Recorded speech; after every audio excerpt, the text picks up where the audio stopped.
En effekt, som mine værker har, det er denne her pixelerede, som taler ind i noget sådan lidt 90'er æstetik.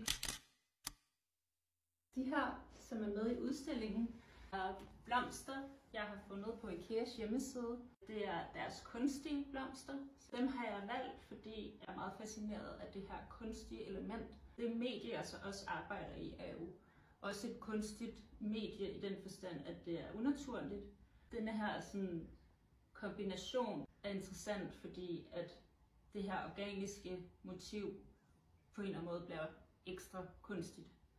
Jeg har valgt at bruge selvlysende perler i kanten, og det for mig giver et udtryk af, hvor giftigt både plastik er, men også hele produktionen af blomster.